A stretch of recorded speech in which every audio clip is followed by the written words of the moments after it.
rwangiro thithia no gaibwa ndawa irwa Kemsa rwariba kinyete mbere ya kamiti ndene ya mbunge ya Senate kendo chokia Biuria biege mathina yara yarumirite rwangiro Kemsa yuwete kaunti ya MERU ine IRANDU rioria milioni 80 na kenda gatante mwe bakiwa ati IBETITE mbere na kwaranire na thirikari ya kaunti ukumenya bure IRANDU rirukethira rikiriwa Kemsa NIKATHITE thirikari ya kaunti ya THARAKANITHI bakiwa bena wiru bonene bwa kurea MARANDU yo bawete thinera nene irumirite rwangiro ikuthuka kwa ndawa mwaka nindi IBETITE ATHARA bilioni 1.8 mwandiki wetu wa The Talk mumushi munene wa Nairobi Anthony Wakathinya na atumenyithie shona njira ikinyanirite Nkiama nene ya kurungamira uguri na wendia bwandawa na into jori gitani ya Kemsa liuli kwa thirikari ja matora jina deni ya bilioni jere gatanta mugwanja kumakere wendia bwandawa kire kaunti ino kire mbesa ino kaunti ya MERU iligatokothirwe na deni ya milioni 80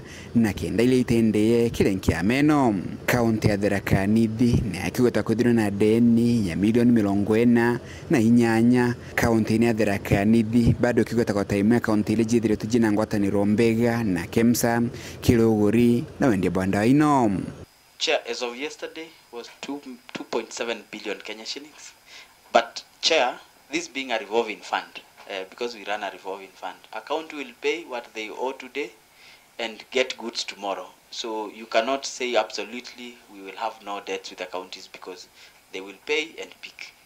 Chair, what we can guarantee Kenyans is for products that are sold through Kemsa, we ensure that we do proper quality assurance for everything that comes. And Chair, our competitive advantage over any other person in this republic is usually on the price, the quality, and our ability to deliver to the last mile. Kulinga na siyo mugwateri wankiamene ya Kemsa Handru Mulwa ulakola gimbera kamiti ya ngwatanere ya bunge ya Senate nkiamene lekili mutaratara kwa gerithia uguri na wendia bwandawa. Chair, the other reforms that we are doing is the issues of procurement. We believe that if we are able to streamline the procurement processes in Kemsa, we will be able to address 80% of the issues that are in Kemsa. Nkia mene ya Kemsa kiwa kwa dhaini kutarasara nene nyume ndawa bilioni 1 gatanta inyanya ile jarengura kienda kutumira ni anto kuthukanga na kirenda wa ino bilioni 1 gatanta inya ni jamuri mwa mukingo nkia mene kiwa bobo bwekarikira nyume ndawa ino gusensua ningwataniro ya kimandegoro ya gimabwa mwele. We also have now what we call dormant stock that is not moving. This is mainly, and we have about 1.1 1.2 billion of that. Mainly is COVID. 969 million of this by value is actually COVID-19 procurements, the PPEs and such stuff.